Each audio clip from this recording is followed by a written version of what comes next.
Hello everyone. इसके जो last week में हुआ था, effect of pressure on the solubility of gases on liquid in liquid. तो प्रेशर का इफेक्ट गैसेस के सोल्युबिलिटी पे क्या होगा? तो क्या होता है effect? The solubility of gas in liquid, solubility of gas in liquid increases with increasing pressure, and this relationship amount of gas dissolved, मतलब गैस की solubility कितनी है वाटर में या कोई लिक्विड में, और वो लिक्विड के सरफेस पे प्रेशर कितना है, जो दोनों का एक रिलेशन दिया था that was given by Henrys law. तो क्या है स्टेटमेंट हेनरीज लॉ का? The solubility of gas in liquid, the solubility of gas in liquid is directly proportional to the pressure of gas over the solution. solution के ऊपर gas का जितना ज्यादा pressure रहेगा उतनी उसकी solubility ज्यादा रहेगी। मतलब S is, जो रिलेशन था, S is directly proportional to P, then proportionality constant है K, that is also called as Henry's law constant. S is equal to kH into P. Henry's law constant, that is kH. Pressure of gas over the solution in bar, S be the solubility of gas in that liquid. तो statement और ये equation, S is equal to kH। और जब pressure का value 1 होता है, when gas के surface के ऊपर जब प्रेशर होता है 1 बार, तो इक्वेशन बन जाएगा KH is equal to S की वैल्यू अगर ये 1 पुट करोगे तो इसका मतलब है KH की डेफिनेशन क्या आएगी? It is a solubility of gas in liquid when the pressure of gas above the solution is 1 bar। जब गैस का प्रेशर सॉल्यूशन के ऊपर 1 बार होता है तब जो सोल्युबिलिटी रहेगी that is called as Henry's law constant, that is KH। तो हर गैस के लिए वैल्यू अलग रहेगी लेकिन कांस्टेंट रहेगी एक बार प्रेशर होने के बाद की सोल्युबिलिटी। यहां तक हुआ था, उसके बाद उसका एक्सप्लेनेशन हुआ था, इलिस्ट्रेशन या आप बोल सकते हैं डेमोस्ट्रेशन में मैंने जो एग्जांपल लिया था सॉफ्ट ड्रिंक का, जो सॉफ्ट ड्रिंक्स जो होता है बॉटल्स होते उसको जो फील करते time that filled by carbon dioxide under a very high pressure, बहुत ज्यादा प्रेशर अप्लाई करके कार्बन डाइऑक्साइड गैस फिल कर किया जाता है, and then that bottles are sealed. उसके बाद बॉटल को सील किया जाता है। तो because of high pressure the dissolve या solubility of gas, solubility of CO2 gas is also high in that liquid.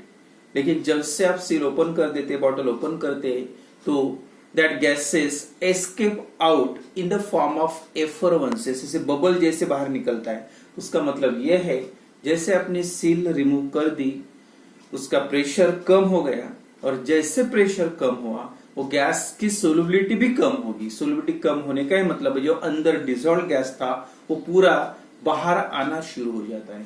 तो यहां तक हुआ था उस दिन, और आज जो है छोटा सा टॉपिक है 2 लाइन का, एक्सेप्शंस टू हेनरीज लॉ। अब इसमें एक्सेप्शंस क्या है, क्या उसको बोल सकते हैं ड्रॉबैक्स क्या है? तो ये लॉ जो है, हेनरीज लॉ जो है, सभी गैसेस के लिए ओबेज नहीं होगा, और कुछ गैसेस है that gases do not obeys the Henry's law. और इसका रीजन है because that type of gases react with the water के साथ ये गैसेस रिएक्ट होते हैं। और कौन कौन से देख लो, NH3 gas and carbon dioxide gas, CO2 and NH3, these gases does not obeys the Henry's law. ये हेनरीज लॉ को फॉलो नहीं करते दो गैस। मतलब क्या है, प्रेशर ज्यादा रहेगा तो गैस की सोल्युबिलिटी भी ज्यादा होना चाहिए, वो हिसाब से तो वो रेंज में उसकी सोल्युबिलिटी बढ़ना चाहिए जो प्रेशर। लेकिन इसका प्रॉब्लम ये आता है, ये जो दोनों गैसेस है carbon dioxide and NH3 gases, they are highly soluble in water because they react with the water। Water के साथ रिएक्ट होते हैं। वो गैस कब पूरेंगे आप प्रेशर का इफेक्ट, जब रिएक्ट नहीं हो, आप रिएक्ट हो गए, मतलब उसके साथ वाटर के साथ रिएक्शन हो रहा, तो अपने आप उसको पकड़ के रखेंगे, मतलब प्रेशर अप्लाई करने की जरूरत ही नहीं। तो उसका मतलब जो है बिकॉज तो रीजन क्या लिखो, why this gases do not follows the या do not obeys the Henry's law, तो उसका रीजन है because this gases CO2 and NH3 gases react with water and because of that reaction होने की वजह से जो सोलुबिलिटी होना चाहिए, the solubility of these gases is higher than that of expected by the Henry's law. Henry's law के मतलब expectation जितना चाहिए था, जितना डिजोल्व होना चाहिए था, उससे ये गैसेस ज्यादा डिजोल्व होते हैं और उसका रीजन एक ही है, because this gases react with the water. अब रिएक्शन देखो, आप सबको पता है, मैंने बताया भी था, व्हेन वाटर में जब CO2 गैस डिजोल्व होता है तो इट फॉर्म H2CO3 एक कार्बोनिक एसिड बन जाता है, हर वाटर में होता है, बाहर का वाटर कार्बोनिक एसिड फॉर्म होता है। अब इसके साथ रिएक्ट हो गया, मतलब प्रोडक्ट बना, ये गैस तो पूरा यूज हो गया, मतलब वो हाईली आप बोल सकते पूरा डिजोल्व हो गया। तो जितना डाला था एक्सपेक्टेड प्रेशर के हिसाब से उससे ज्यादा डिजोल्व होगा, क्योंकि it react with the water. या NH3 का एग्जांपल लेते when ammonia gas react with water it form NH4OH, अलग भी लिख सकते हैं, NH4 positive and OH negative लिखो, या NH4OH अमोनियम हाइड्रोक्साइड बन जाता है। तो ये जो रिएक्शन होता है वाटर के साथ, अब रिएक्शन होने का मतलब है वो कंबाइन हो गया प्रेशर की, उसको जरूरत नहीं है, तो ठीक है, हाईली सोल्यूबल है दोनों गैसेस, लेकिन जो हेनरीज लॉ है उसको फॉलोज नहीं करते दो गैसेस, तो एक्सेप्शंस टू हेनरीज लॉ, ये पॉइंट याद रखो। सम गैसेस, एग्जाम्पल कौन कौन से याद रखना है, carbon dioxide, ammonia gas, they do not obeys the Henry's law, और इसका रीजन है because they react with the water, वो वाटर के साथ रिएक्ट होते हैं, and because of this reaction the solubility of these gases in water is higher than that of expected by the Henry's law। यानी जो expectation Henry's law का था उसके कंपैरिजन में सोलबिलिटी उसकी ज्यादा होती है, और रीजन एक है because they react with the water, बस इतना याद रखो, ठीक है। एंड देन इसी के बेसिस पे कुछ प्रॉब्लम्स है, एक दो वो लेंगे। तो फर्स्ट प्रॉब्लम है, और एक ही फॉर्मूला हेनरीज लॉ के लिए आपको याद रखना है, कौन सा, रिलेशन तो ही है, relationship between solubility and pressure, और रिलेशन क्या है, S is equal to KH into P हो गया। तीन टर्म से, प्रेशर जनरली बार में दिया रहेगा, सोल्युबिलिटी मोल पर लीटर सोल्युबिलिटी, और दूसरा है हेनरीज लॉ कांस्टेंट। अब तीन टर्म से फॉर्मूले में, तीन में से दो की वैल्यू गिवन रहेगी और आपको एक की वैल्यू निकालना होता है सीधा सीधा, ठीक है। तो first problem, first numerical on the basis of Henry's law, that is the solubility of N2 gas in water at 25 degrees Celsius. Solubility of N2 gas, nitrogen gas, in water at 25 degrees Celsius. 25 degrees Celsius and 1 bar and मतलब pressure and 1 bar pressure दिया है, is कितनी दी है solubility of N2 gas in water eight 25 degree Celsius and 1 bar is, जब pressure कितना था 1 bar is, value इसकी solubility की 6.85 into 10⁻⁻⁴ -4 मोल पर लीटर। ये मतलब N2 गैस की, टेम्परेचर का रोल नहीं छोड़ दो, N2 गैस की जब प्रेशर इतना रहेगा तब सोल्युबिलिटी कितनी है 6.85 into 10⁻⁴। जब प्रेशर 1 बार रहेगा, तो आपको अभी जो बताया था मैंने, जब प्रेशर 1 बार होता है, 1 बार होता है, तब जो सोल्युबिलिटी होती है उसी को आप KH बोल सकते हैं, और यह कैलकुलेट भी कर सकते हैं। S is equal to KH into P, P की वैल्यू 1 बार, सोल्युबिलिटी ये, तो KH की वैल्यू क्या आएगी, उतनी आएगी। तो सीधा सीधा इससे आपको ये पता चल गया KH की वैल्यू आपको गिवन है। अब क्या कैलकुलेट करना है, कैलकुलेट क्या क्या करना है, देखो, कैलकुलेट ए हेनरीज लॉ कांस्टेंट, जो भी बताया मैंने, हेनरीज लॉ कांस्टेंट, या डायरेक्ट में लिखता, हेनरीज लॉ कांस्टेंट मतलब क्या क्या कैलकुलेट करना है, K H is equal to question mark, ये निकालना है। और b second part, Henry's law constant K H, and second है molarity of N2 gas dissolved in water. Molarity of N2 gas, molarity of N2 gas dissolved in water under atmospheric condition when partial pressure of N2 gas, molarity of N2 gas in water dissolved in water when partial pressure of N2 gas, और उसका partial pressure N2 gas का कितना दिया है 0.75 बार। जब N2 का pressure इतना रहेगा 0.75, तब वो गैस की मोलैरिटी, मतलब सीधा सीधा मोलैरिटी का मतलब है कॉन्सेंट्रेशन का ही मतलब सोल्युबिलिटी है। इतने कितने मोल्स N2 के गैस के जब प्रेशर इतना रहेगा तब डिसॉल्व फॉर्म में रहेगा। मतलब इनडायरेक्टली आपको निकालना क्या है, solubility of N2 gas when the pressure of N2 gas is 0.75 बार जब प्रेशर रहेगा तब उसकी सोल्युबिलिटी कितनी रहेगी नाइट्रोजन गैस की वो वाटर में। तो सोल्युबिलिटी निकालना है, प्रेशर दिया है, लेकिन साथ में क्या होना है KH, और KH किलो, तो सीधा सीधा है फॉर्मूला। अब जब प्रेशर 1 बार होता है तब की सोल्युबिलिटी की 1 है, जब प्रेशर इतना होता है तो सब सोल्युबिलिटी इतनी है। और पूछा क्या है, जब प्रेशर इतना रहेगा तो सोल्युबिलिटी कितनी रहेगी। तो पहले जो कंडीशन है उसका यूज करके, मतलब A की वैल्यू निकालना, मतलब KH की वैल्यू निकालोगे पहले, और जो KH की वैल्यू कांस्टेंट है वो तो वैल्यू चेंज नहीं होगी क्योंकि अमाउंट गैस सेम है, यहाँ पे भी N2 और यहाँ पे भी N2 गैस है। उसका यूज करके आप निकाल सकते हैं सेकंड वैल्यू किसकी, सोल्युबिलिटी, मतलब मोलैरिटी ऑफ N2 गैस, यानी N2 गैस कितना डिसॉल्व फॉर्म में है वाटर में, डिसॉल्व मतलब सोल्युबिलिटी।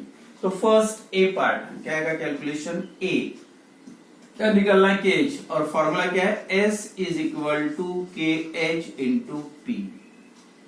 अब यहाँ पे S की वैल्यू कितनी गिवन है, देखो 6.85 इंटू 10⁻⁻⁴ मोल पर लीटर, और P की वैल्यू गिवन है 1 बार, और क्या निकालना है KH। तो सीधा सीधा KH इज इक्वल टू क्या होगा S बाय P। तो S बाय P का मतलब S की वैल्यू ये है, उसको आप 1 से डिवाइड करोगे तो आंसर उतना आएगा, कितना आएगा आंसर 6.85 इंटू 10⁻⁻⁴। अब यूनिट चेंज हो जाएगा, मोल पर लीटर और डिवाइड बाय P बार, तो मोल पर लीटर पर बार हो गया। KH की वैल्यू मिल गई, मतलब कांस्टेंट मिल गया आपको, क्योंकि प्रेशर 1 बार था, सोल्युबिलिटी इतनी गिवन है, तो इससे आप निकाल सकते हैं KH की वैल्यू। अब सेकंड पार्ट क्या है, मोलैरिटी, और मोलैरिटी का मतलब है सोल्युबिलिटी, S की वैल्यू निकालना है। S is equal to KH into P, लेकिन जब प्रेशर यहाँ पे अलग दिया है, कितना P की वैल्यू कितनी है, P इज इक्वल टू 0.75 बार। अब KH की वैल्यू आपको पता है कांस्टेंट है, P की वैल्यू ये है, तो क्या आएगा therefore S is equal to KH 6.85 into 10⁻⁻⁴ into 0.75, और इसका जो आंसर रहेगा दैट इज किसकी वैल्यू, ये that is the solubility of molarity of N2 gas in water at this pressure 0.75 जब बार प्रेशर रहेगा तब की जो मोलैरिटी है या सोल्युबिलिटी है। तो इसका आंसर आता है, आप लॉग से भी कर सकते हैं, इसका लॉग और 6.85 का लॉग का एडिशन करो, उसके बाद एंटी लॉग निकल सकती है। डायरेक्ट करना है 7.5 से या 0.75 से मल्टीप्लाई करोगे तब भी चलेगा, और इसका आंसर आता है 5.183 इंटू 10⁻⁻⁴ 5.183 इंटू 10⁻⁻⁴ मोल पर लीटर। तो ये हो गई मोलैरिटी ऑफ N2 गैस या solubility of N2 gas in water जब नाइट्रोजन गैस का प्रेशर कितना रहेगा 0.75 बार। तो इस टाइप से आप एक की वैल्यू पहले आपने केएच निकाला, केएच निकालने के लिए किसका यूज किया, केएच निकालने के लिए प्रेशर 1 बार, या डायरेक्ट, ये डायरेक्ट भी आपका इसका डेफिनेशन है केएच की जो बताया मैंने। जब प्रेशर कोई भी लिक्विड के सरफेस पे उस गैस का प्रेशर जब 1 बार होता है तब जो गैस की सोल्यूबिलिटी रहेगी, जितना गैस डिजॉल्व होगा वही वैल्यू मतलब होता है हेनरीज लॉ कांस्टेंट, मतलब केएच की वैल्यू। तो डायरेक्ट आप फॉर्मूले पुट करके भी निकाल सकते हैं, S is equal to KH into P. P की वैल्यू 1 बार है, एस की वैल्यू ये 6.85 इंटू 10⁻⁴। ये वैल्यू पुट करने से डायरेक्ट 1 से डिवाइड करना मतलब आंसर उतना आएगा। ये वैल्यू मिल गई केएच की, और वही वैल्यू आप इसमें पुट करके केएच की मिल गई, पी दिया है 0.75। From that the value of S या value of molarity can be determined. तो इस टाइप से आप कैलकुलेट कर सकते हैं। देन नेक्स्ट प्रॉब्लम में एक एक्सरसाइज का है, थोड़ा सा अलग उसी टाइप का है।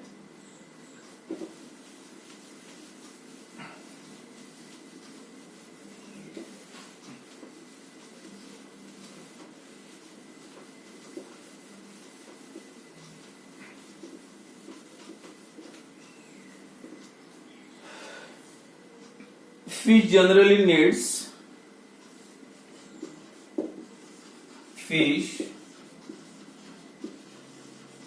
generally needs O2 gas, needs O2 concentration in water, at least O2 concentration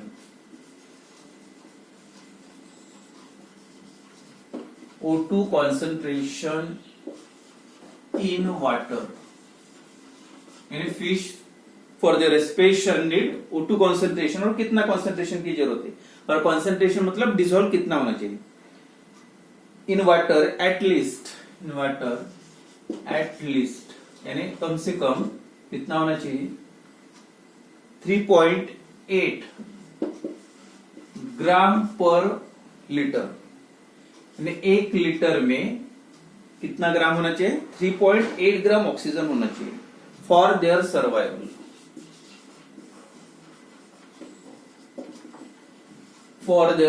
यानी उनके फिश के सर्वाइवल के लिए पर लीटर वाटर में इतना ग्राम ऑक्सीजन होना चाहिए। मतलब इसकी सीधा सीधा सोल्युबिलिटी गिवन है, लेकिन ये सोल्युबिलिटी जो गिवन है वो कैसे ग्राम पर लीटर, लेकिन आपको जो फॉर्मूले में दिया है वो कौन से फॉर्म में निकालना पड़ता है, मोल पर लीटर। ग्राम दिया है, नंबर ऑफ मोल्स कितने हो जाएंगे वेट अपॉन मॉलिक्यूल, ये वेट है, और ऑक्सीजन का मॉलिक्यूलर वेट आता है 32, वेट 3.8, मॉलिक्यूलर वेट 32 है।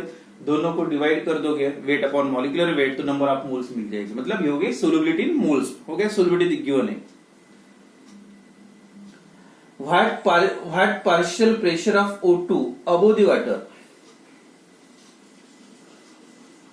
What partial pressure of O2 above the water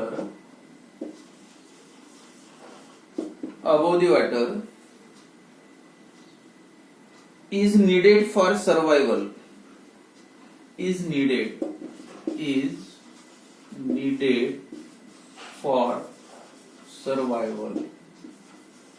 यानी इतना ग्राम डिजॉल्व होने के लिए वाटर के सरफेस पे ऊपर ऑक्सीजन का प्रेशर कितना चाहिए, मतलब क्या निकलना है, प्रेशर निकलना है। सोल्युबिलिटी गिवन है लेकिन ग्राम पर दिया है, उसका मोल पर कन्वर्ट में करना है for their survival. Given the solubility of O2 at 1 atm, question mark, solubility of O2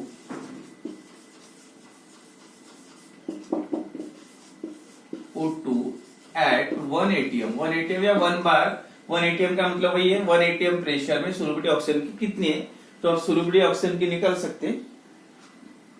solubility of O2 at 1 atm pressure is 2.2 into 10⁻³ mole per litre, यानी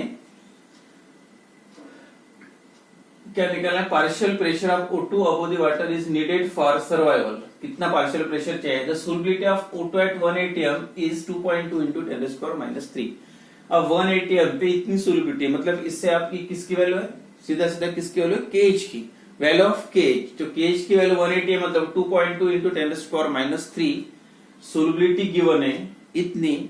तो सबसे पहले आप कन्वर्ट करोगे सोलिबिलिटी इन मोल पर dm cube is equal to solubility in gram पर litre divided by molar mass. तो सबसे पहले क्या निकालोगे, प्रॉब्लम समझ लो पहले। उनको जो सर्वाइवल के लिए, फिश के लिए कितनी ऑक्सीजन की जरूरत है, 3.8 ग्राम पर लीटर, यानी इतना ग्राम ऑक्सीजन चाहिए, मतलब उतना डिजॉल्व होना चाहिए, सोलिबिलिटी इतनी होना चाहिए।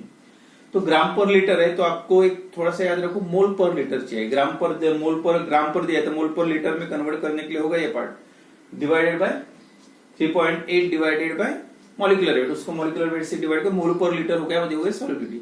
अब सेकंड आता है व्हाट प्रेशर, तो गैस का प्रेशर कितना चाहिए, पी की वैल्यू निकालना है। और गिवन क्या है, के मतलब केएच के लिए डायरेक्टली नहीं दिया है, 1 atm प्रेशर पे इतनी सोलिबिलिटी, मतलब किसकी इनडायरेक्ट वैल्यू है, केएच की। तो सीधा सीधा पहले आप क्या निकालोगे, एस इन मोल पर लीटर। तो उसके लिए फॉर्मूला क्या है, एस इन ग्राम पर litre divided by molar mass. Oxygen का मोलर मास कितना है, 32। तो एस इन ग्राम पर लीटर कितना दिया है, 3.8 डिवाइडेड बाय 32। 3.8 को 32 से डिवाइड करो, या 38 डिवाइड बाय 32 कर लो, एक पॉइंट बाद में कम कर देना। तो इसका आंसर आता है वेट अपॉन 1.1875 1.1875 मोल पर लीटर। तो ये हो गई सोलिबिलिटी मोल पर लीटर, मतलब एस की वैल्यू मिल गई। अब सेकंड बी चाहिए केएच की value, KH is equal to फिर से एस बाय पी, प्रेशर 1 है, सोलिबिलिटी इतनी गिवन है, मतलब 2.2 into 10⁻³ डिवाइडेड बाय 1, मतलब आंसर उतना ही आएगा 2.2 into 10⁻³ मोल पर लीटर पर एटीएम। एटीएम है तो पर एटीएम, 12 था तो 12 एटीएम। अब तीसरा निकलना क्या पूछा है, प्रेशर कितना है। तो प्रेशर के लिए वही same formula, S is equal to K H into P, लेकिन निकालना क्या है, pressure. Therefore P is equal to S upon KH, और S की वैल्यू है, S की वैल्यू कितनी, सोलिबिलिटी कितनी, 1.1875 डिवाइडेड बाय, और KH की वैल्यू है 2.2 into 10⁻³ -3 है, ऊपर गया तो क्या हो जाएगा, +3, और ये उसको डिवाइड करो और इसका आंसर आता है